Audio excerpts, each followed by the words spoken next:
Gaudy true channel में आप सबका स्वागत है। आज हम लोग सुनेंगे मंगलवार व्रत की कथा को। कुंडलपुर नामक एक नगर था। उसमें नंदा नामक एक ब्राह्मण रहता था। भगवान की कृपा से उसके पास सब कुछ था, फिर भी वह दुखी था। इसका कारण यह था कि ब्राह्मण की स्त्री सुनंदा के कोई पुत्र संतान न थी। सुनंदा पतिव्रता थी, भक्ति पूर्वक श्री हनुमान जी की आराधना करती थी।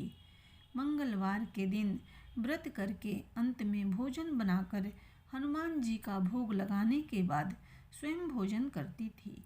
एक बार मंगलवार के दिन ब्राह्मणी गृह कार्य की अधिकता के कारण हनुमान जी को भोग न लगा सकी, तो इस पर उसे बहुत दुख हुआ। उसने कुछ भी नहीं खाया और अपने मन में प्रण किया, अब तो अगले मंगलवार को ही हनुमान जी का भोग लगाकर अन्न जल ग्रहण करूंगी। ब्राह्मणी सुनंदा प्रतिदिन भोजन बनाती, श्रद्धापूर्वक पति को खिलाती, परंतु स्वयं भोजन नहीं करती और मन ही मन श्री हनुमान जी की आराधना करती थी। इसी प्रकार 6 दिन गुजर गए और ब्राह्मणी सुनंदा अपने निश्चय के अनुसार भूखी प्यासी निराहार रही। अगले मंगलवार को ब्राह्मणी सुनंदा प्रातःकाल ही बेहोश होकर गिर पड़ी। ब्राह्मणी सुनंदा की इस असीम भक्ति के प्रभाव से श्री हनुमान जी बहुत प्रसन्न हुए और प्रकट होकर बोले, सुनंदा, मैं तेरी भक्ति से बहुत प्रसन्न हूँ, तो उठ और वर मांग। सुनंदा अपने आराध्य देव श्री हनुमान जी को देखकर आनंद की अधिकता से विह्वल हो श्री हनुमान जी के चरणों में गिरकर बोली, हे प्रभु, मेरी कोई संतान नहीं है, कृपा करके मुझे संतान प्राप्ति का आशीर्वाद दें, आपकी अति कृपा होगी। श्री महावीर जी बोले, तेरी इच्छा पूर्ण होगी, तेरे एक कन्या पैदा होगी, उसके अष्टांग प्रतिदिन सोना दिया करेंगे। इस प्रकार कहकर श्री महावीर जी अंतर ध्यान हो गए। ब्राह्मणी सुनंदा बहुत हर्षित हुई और सभी समाचार अपने पति से कहा। ब्राह्मण देव कन्या का वरदान सुनकर कुछ दुखी हुए, परंतु सोना मिलने की बात सुनी तो बहुत प्रसन्न हुए। विचार किया कि ऐसी कन्या के साथ मेरी निर्धनता भी समाप्त हो जाएगी। श्री हनुमान जी की कृपा से वह ब्राह्मणी गर्भवती हुई और 10वें महीने में उसे बहुत ही सुंदर पुत्री प्राप्ति हुई। यह बच्ची अपने पिता के घर में ठीक उसी तरह से बढ़ने लगी जिस प्रकार शुक्ल पक्ष का चंद्रमा बढ़ता है। 10वें दिन ब्राह्मण ने उस बालिका का नामकरण संस्कार कराया। उसके कुल पुरोहित ने उस बालिका का नाम रत्नावली रखा, क्योंकि यह कन्या सोना प्रदान किया करती थी। इस कन्या ने पूर्व जन्म में बड़े ही विधान से मंगल देव का व्रत किया था। रत्नावली का अष्टांग बहुत सा सोना देता था। उस सोने से नंदा ब्राह्मण बहुत ही धनवान हो गया। अब ब्राह्मणी भी बहुत अभिमान करने लगी थी। समय बीतता रहा। अब रत्नावली 10 वर्ष की हो चुकी थी। एक दिन जब नंदा ब्राह्मण प्रसन्नचित्त था, तब सुनंदा ने अपने पति से कहा, मेरी पुत्री रत्नावली विवाह के योग्य हो गई है, अतः आप कोई सुंदर तथा योग्य वर देखकर इसका विवाह कर दें। यह सुन ब्राह्मण बोला, अभी तो रत्नावली बहुत छोटी है। तब ब्राह्मणी बोली, शास्त्रों की आज्ञा है कि कन्या 8वें वर्ष में गौरी, 9 वर्ष में रोहिणी, 10वें वर्ष में कन्या, इसके पश्चात रजस्वला हो जाती है। गौरी के दान पाताल लोक की प्राप्ति होती है, रोहिणी के दान से बैकुंठ लोक की प्राप्ति होती है, कन्या के दान से इंद्रलोक में सुखों की प्राप्ति होती है। अगर हे पति देव रजस्वला का दान किया जाता है तो घोर नरक की प्राप्ति होती है। इस पर ब्राह्मण बोला, अभी तो रत्नावली मात्र 10 वर्ष की ही है और मैंने तो 16-16 साल की कन्याओं के विवाह कराए हैं, अभी जल्दी क्या है। तब ब्राह्मणी सुनंदा बोली, आपके तो लोभ अधिक हो गया, लगता है शास्त्रों में कहा गया है कि माता पिता और बड़ा भाई रजस्वला कन्या को देखते हैं तो अवश्य ही नरकगामी होते हैं। तब ब्राह्मण बोला, अच्छी बात है, कल मैं अवश्य ही योग्य वर की तलाश में अपना दूत भेजूंगा। दूसरे दिन ब्राह्मण ने अपने दूत को बुलाया और आज्ञा दी कि जैसी सुंदर मेरी कन्या है वैसा ही सुंदर वर उसके लिए तलाश करो। दूत अपने स्वामी की आज्ञा पाकर निकल पड़ा। पंपई नगर में उसने एक सुंदर लड़के को देखा। यह बालक एक ब्राह्मण परिवार का बहुत ही गुणवान पुत्र था। इसका नाम सोमेश्वर था। दूत ने इस सुंदर व गुणवान ब्राह्मण के पुत्र के बारे में अपने स्वामी को पूर्ण विवरण दिया।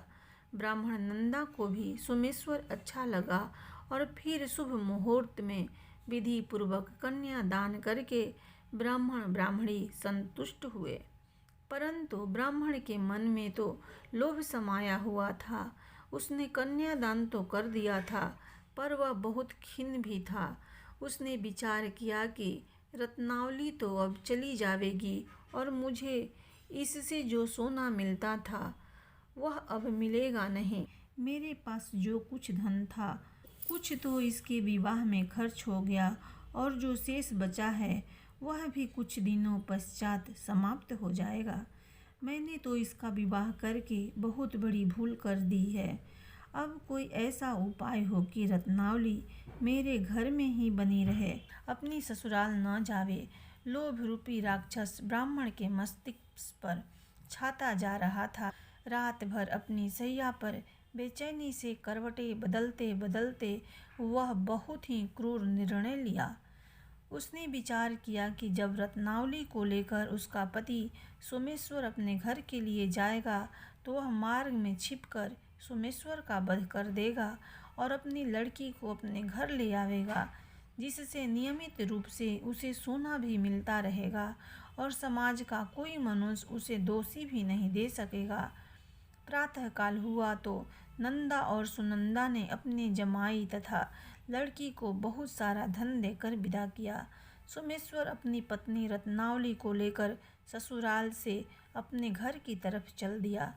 ब्राह्मण नंदा महालोभ के वशीभूत हो अपनी मति खो चुका था। पाप पुण्य को उसे विचार न रहा। अपने भयानक व क्रूर निर्णय को कार्य रूप देने के लिए उसने अपने दूत को मार्ग में अपने जमाई का वध करने के लिए भेज दिया था, ताकि रत्नावली से प्राप्त होने वाला सोना उसे हमेशा मिलता रहे और वो कभी निर्धन न हो। ब्राह्मण के दूत ने अपने स्वामी की आज्ञा का पालन करते हुए उसके जमाई सोमेश्वर का मार्ग में ही वध कर दिया।